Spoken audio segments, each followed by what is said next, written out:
खबर की। एमएलसी चुनाव इलेक्शन ऑब्जर्वर ने 3 जिलों के डीएम और पुलिस अफसरों संग की बैठक, बताई गई जिम्मेदारियां। वाराणसी स्थानीय प्राधिकरण एमएलसी चुनाव 2022 के लिए नामांकन के बाद मंगलवार को पर्चों की वैधता की जांच के बाद 4 प्रत्याशी मैदान में रह गए हैं। वाराणसी का विधान परिषद का यह चुनाव वाराणसी सहित भदोही और चंदौली जनपद भी शामिल है।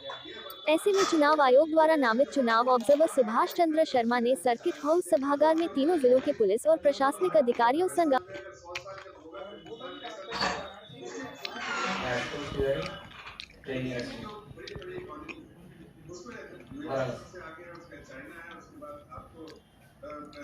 नमस्कार सर, मैं Bachchu Singh ADM protocol sir. नमस्कार सर, रंजय सिंह और उप जिला निर्वाचन अधिकारी। नमस्कार सर, मैं गुलाबचंद सर एडीएम। नमस्कार सर।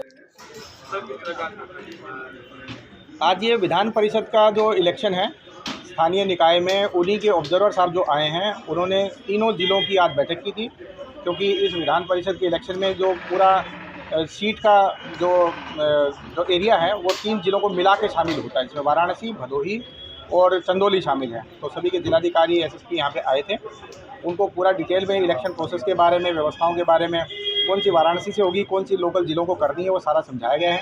आचार संहिता के बारे में जानकारी दी गई है और साथ ही साथ किन चीज़ों की एहतियात आगे आने वाले 15 दिन में रखनी है वो सारा बताया गया है। साथ ही किसी की शिकायत आती है, किसी भी सदस्य को प्रताड़ित करने की, लालच देने की, या किसी कैंडिडेट के बारे में कोई शिकायत आती है तो उस पर बहुत त्वरित रूप से तत्काल कार्रवाई करने के भी निर्देश दिए गए हैं।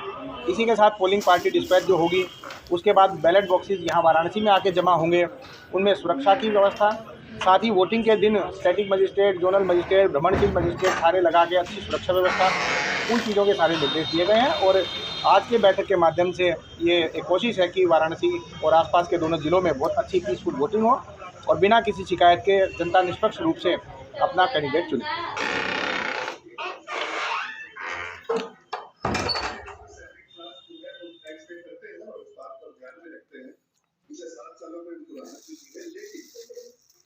महामारी से निकले तो आपको देखिए जो हमारा जो देश का जो 20 तारीख को मृतक ब्रजेश अपना घर जो पहाड़िया में पड़ता है वहाँ से वैगनर गाड़ी लिया और उसमें दारू का बॉटल्स लिया, कुछ खाने का सामान लिया, फिर वहाँ से आके खाना खाया, फिर दारू पिए, फिर जाके एक चौबेपुर थाना क्षेत्र में एक गांव पड़ता है जहां ये अभियुक्त सरोजा देवी उनका ससुराल पड़ते हैं, और ये सरोजा देवी का घर पर वो पहुंचता है।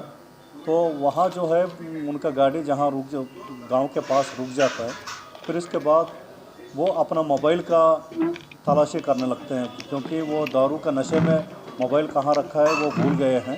तो उसी गाड़ी के पास से एक लड़का जो जाता है, सोनू नाम का लड़का, उनसे ये कहता है आपके पास मोबाइल हो तो मेरे मोबाइल में कॉल करके एक बार चेक कर लो ताकि मेरा मोबाइल कहाँ है मैं ढूंढ सकूं। तो ये सोनू लड़का ने एक मिस कॉल देता है, फिर जो है फिर कॉल देता है, फिर जैसा घंटी बजती है वो अपना गाड़ी में जहाँ सीट के नीचे जो पड़ा हुआ है वो मोबाइल उठा के फिर इनसे 5 सेकंड बात करके फिर काट देता है। इसके बाद फिर वो जो औरत है जो सरोजा देवी, उनको जो है उनके पास जाने का वो उनको बुलाते हैं, फिर उनका हस्बैंड भी साथ में रहता है। तो उन्होंने उनका जो महिला है उनका भाई मनीष को फ़ोन करती है। तो मनीष जो है वहाँ से अपना मित्र दीपू के साथ गाड़ी में तुरंत वहाँ पहुँचता है। पहुँचने के बाद फिर दोनों के बीच में क्या बातचीत और कैसिनो होती है।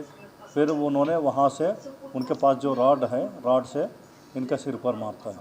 फिर इसके बाद इनको गाड़ी में लेटा के फिर वहाँ से लेके आ गया।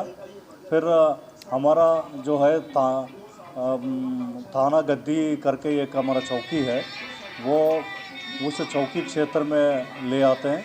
ले आके वहाँ गेहूं के खेत में उनको डाल के फिर ईंटों से मारता है। तो इसके बाद फिर ये वैगनार गाड़ी ले जाके दूर में जो है दूसरा जगह जो चौबेपुर थाना क्षेत्र में ही पड़ता है, वहाँ जो है ये वैगनार गाड़ी को भी जला देते हैं। तो इतना घटना होती है। इसके बाद जो है डेड बॉडी का जानकारी हमको पुलिस को मिलती है, परसों मिली है। तो मिलने के बाद फिर ये वो डेड बॉडी क्योंकि अब उस समय तक शनाख्त नहीं हो पाई, फिर वहाँ से केराकत पुलिस ने उनको ले आके फिर पोस्टमार्टम के लिए लेके आया। पोस्टमार्टम का समय में तब जो है जानकारी मिलती है ये व्यापारी मनसा था, वो है अवैध संबंध को लेके। क्योंकि जो मृतक ब्रिजेश है, इनका एक फंक्शन हॉल चलता है वाराणसी सिटी में। उसी फंक्शन हॉल में ये जो अभियुक्त है मनीष जो है वहाँ काम करते रहते हैं, और वो उनके साथ ही काम करने की वजह से मनीष के साथ एक दो बार जो है ये महिला वहाँ फंक्शन हॉल में जाना, फिर वो ये जो है उसके ऊपर ये ब्रिजेश का नज़र पड़ी है। तो ब्रिजेश जो है जब भी दारू पी के कई बार जो है 3-4 महीने से इनका ससुराल का घर पहुंच जाना, फिर वहाँ जो है ये सारे झगड़ा होना, इस तरीके से घटनाएं हो रही हैं। तो ये मनीष का दिमाग में ये बात आई, ये बार बार मेरा बहन को परेशान कर रहा हूँ, तो उसको लेके जो है वो ये घटना कारित किया। ये दोनों साले और जीजा के संबंध दोनों में क्या रिश्ते में? ये हत्या आरोपी और आरोपी जो मृतक है क्या संबंध है? नहीं, हत्या आरोपी जो अभियुक्त है मनीष जो है इनका जो फंक्शन हॉल है उसी में नौकरी करता है, यही संबंध है इन दोनों का।